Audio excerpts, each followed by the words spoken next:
thank you for gathering with me here today. My name is Faria Rahman, and I'm here on behalf of Hindus for Human Rights. I stand before you in solidarity with the survivors of the Bhopal disaster, their families, and all those who continue to seek justice 40 years after that devastating night in December 1984. The Bhopal gas tragedy was not just an accident. It was an avoidable catastrophe, a corporate crime caused by negligence, a lack of accountability, and a sheer disregard for human life. On that night, a toxic gas leak from the Union Carbide plant claimed thousands of lives within hours and left 500,000 people exposed to chemicals that continue to wreak havoc on their health and environment even to this day. 4 decades later, we find ourselves asking the same exact questions. Where is the justice for the survivors? Where is the accountability for the corporations responsible?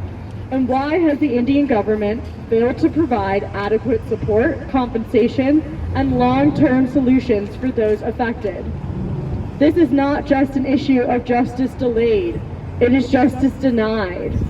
The survivors of Bhopal have endured lifetimes of completely unnecessary suffering. They have fought for clean water, proper medical care, and environmental rehabilitation. These are the most basic human rights. No one should ever have to fight for this. Nevertheless, they have stood resilient in the face of indifference, demanding that Dow Chemical, which now owns Union Carbide, be held accountable.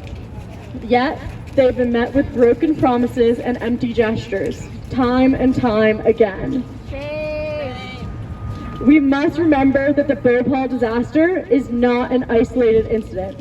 It is a part of a larger pattern of corporate negligence and greed, where profit is prioritized over people, and communities, oftentimes marginalized and voiceless, are left to bear the burden.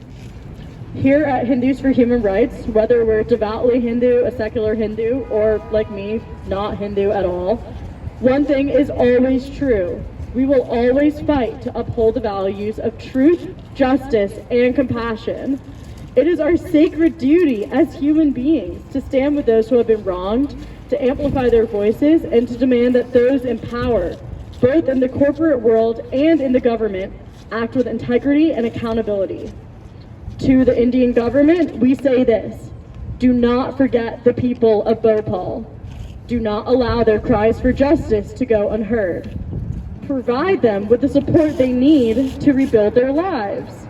How can you spend $74.3 billion on your defense budget to allegedly attack enemies abroad when you won't even tackle the corporate enemies wrecking your own community and your own environment and your own people at home?